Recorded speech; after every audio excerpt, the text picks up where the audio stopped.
आज का युग विज्ञान का युग है। इस युग में कंप्यूटर इंसान की ज़रूरत बन चुका है। इस लिहाज से आज के युग को अगर हम कंप्यूटर का युग कहें तो इसमें कोई हैरानी नहीं होगी।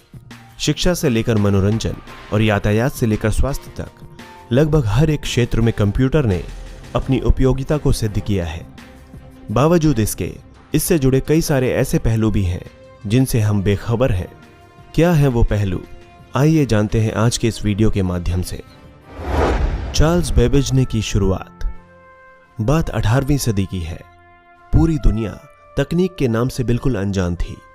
इंसान अपनी आंखों से जो देखता था बस उसी पर विश्वास करता था। तकनीक से दूर दूर तक दुनिया के लोगों का कोई लेना देना नहीं था। इसी बीच लंदन में पैदा हुए चार्ल्स बेबेज ने लोगों की इस सोच को बदलने का काम किया। चार्ल्स बेबेज को बचपन से ही गणित में रुचि थी। इस रुचि के कारण ही उन्होंने आगे चलकर कंप्यूटर का आविष्कार किया। चार्ल्स ने 14 जून 1822 में कंप्यूटर बनाने का दावा किया था। हालांकि बहुत से इतिहासकार इस बात से इनकार करते हैं कि चार्ल्स बेबेज ने ही कंप्यूटर का आविष्कार किया था। माना जाता है कि चार्ल्स बेबेज कंप्यूटर मशीन बनाने में कामयाब रहे, लेकिन उस मशीन को पूरी तरह से नहीं बना पाए। शुरुआत में उन्होंने एक बेहद बड़े आकार की मशीन का आविष्कार किया था। चूंकि चार्ल्स गणित के छात्र थे तो उनका इस मशीन को बनाने का मकसद नंबरों की गणना करना था, जिसके तहत उन्होंने इस मशीन का आविष्कार किया। उस वक्त चार्ल्स ने इस मशीन को डिफरेंस इंजन का नाम दिया था। हालांकि यह मशीन सिर्फ गणना कर सकती थी, यह नहीं बता सकती थी कि गणना ठीक है या नहीं, जो सिर्फ एक कंप्यूटर बता सकता है। इसीलिए कई विशेषज्ञों का कंप्यूटर के आविष्कार को लेकर अलग अलग मत है। खैर, चार्ल्स अपने इस आविष्कार से कंप्यूटर तकनीक की नींव तो रख ही चुके थे। कॉनराड ज़्यूस ने बढ़ाई कहानी। 18वीं शताब्दी के दौरान चार्ल्स बेबेज के कंप्यूटर के आविष्कार के बाद लोगों में इस तकनीक को जानने और उसको समझने की दिलचस्पी जगी। समय के साथ कई चीजों में बदलाव आ रहा था, लेकिन फिर भी दुनिया के लोगों को अभी कंप्यूटर जैसी कोई मशीन बनने का कोई अनुमान नहीं था। हालांकि विभिन्न देशों के वैज्ञानिक नई नई मशीनों को खोजने में लगे हुए थे। तकनीक के युग में दूसरा सबसे बड़ा दिन तब आया जब जर्मनी के वैज्ञानिक कॉनराड ज़्यूस ने प्रोग्रामिंग कंप्यूटर का आविष्कार कर दिया। यह 1936 और 1938 के बीच का दौर था। कॉनराड ज़्यूस का आविष्कार इसलिए भी काफी अहम था क्योंकि उन्होंने पहले प्रोग्रामिंग कंप्यूटर का आविष्कार किया था। चार्ल्स बेबेज की मशीन काफी हद तक इंसानी दिमाग पर निर्भर करती थी, लेकिन कॉनराड का कंप्यूटर खुद प्रोग्रामिंग से चलता था। कॉनराड ने इस कंप्यूटर का नाम Z1 दिया।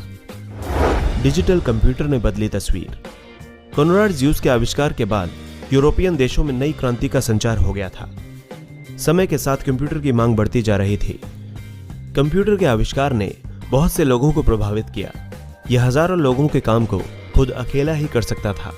जिन कामों को करने में बहुत ज्यादा समय लगा करता था, वो काम अब चुटकियों में ही हो जाया करते थे। कंप्यूटर लाखों करोड़ों रुपए का हिसाब बहुत ही कम समय में कर दिया करता था। इससे लोग कंप्यूटर की तरफ आकर्षित होने लगे। हालांकि उस समय लोगों ने यही सोच लिया था कि कॉनराड ज़्यूस ने जिस प्रोग्रामिंग कंप्यूटर का आविष्कार किया है वही दुनिया में आखिरी आधुनिक आविष्कार है। शायद ही लोगों को अंदाजा था कि आने वाले चंद दिनों में उन्हें इस आविष्कार से बेहतर कोई और आविष्कार भी देखने को मिलेगा। खैर, समय तेजी से गुजरता गया और तकनीक की दुनिया में दिन प्रतिदिन नए बदलाव आते रहे।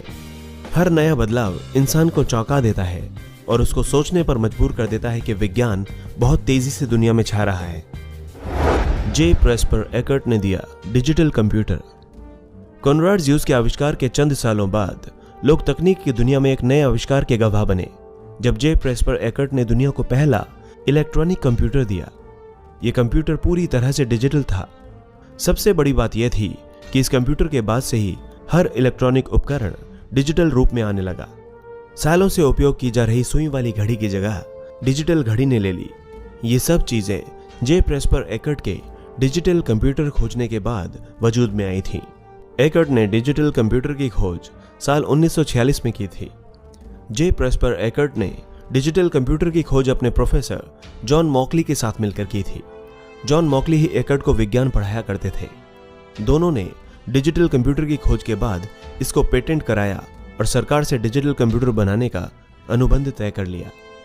इसके तहत दोनों ने एक साथ मिलकर डिजिटल कंप्यूटर बनाना शुरू किया। दोनों ने इसे ENIAC नाम दिया, जिसका मतलब था electronic numerical integrator and computer. Digital computer ने दुनिया में तहलका मचा दिया। इस तरह एकर्ड और मॉकली के आविष्कार के बाद कंप्यूटर को एक नई पहचान मिली।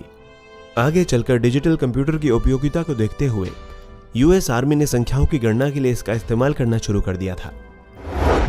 ईसीसी बनी पहली कंप्यूटर कंपनी। दुनिया के लोगों ने जिस मशीन के बारे में कभी नहीं सोचा था, वो मशीन एकर्ड और मॉकली ने कुछ सालों की मेहनत के बाद बनाकर तैयार कर दी थी।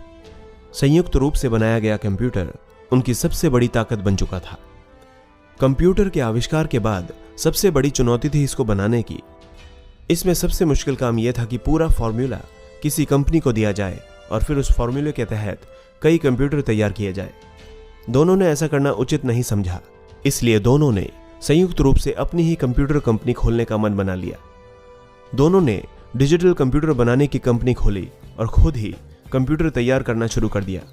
इस कंपनी को नाम दिया गया ईसीसी। ईसीसी यानी इलेक्ट्रॉनिक कंट्रोल्स कंपनी। यह दुनिया की पहली कंप्यूटर कंपनी थी। हालांकि दोनों ने बाद में कंपनी का नाम बदलकर अपने नाम पर रख लिया। कंपनी खोलने के बाद दुनिया में कंप्यूटर जगत में क्रांति आ गई। यह दौर था साल 1950 का, जब दुनिया में लोग कंप्यूटर के नाम से परिचित हो रहे थे। समय के साथ एकर्ड कंप्यूटर को और विकसित करने के लिए नए नए आविष्कार करते रहे। डिजिटल कंप्यूटर के आविष्कार के बाद उन्होंने कंप्यूटर की दुनिया में 85 आविष्कार किए, जिनको उन्होंने अपने नाम से पेटेंट कराया। विज्ञान के क्षेत्र में उनके योगदान को देखते हुए 1968 में उन्हें नेशनल अवार्ड ऑफ साइंस के सम्मान से नवाजा गया। समय के साथ कंप्यूटर की डिमांड भी बढ़ी है। आज ये हमारे जीवन का एक अभिन्न अंग बन चुका है। बहरहाल, जिस तेज गति से कंप्यूटरीकरण हो रहा है, उसे देखते हुए ये कहा जा सकता है कि बहुत ही जल्द शायद ही कोई घर होगा जहां कंप्यूटर ना हो।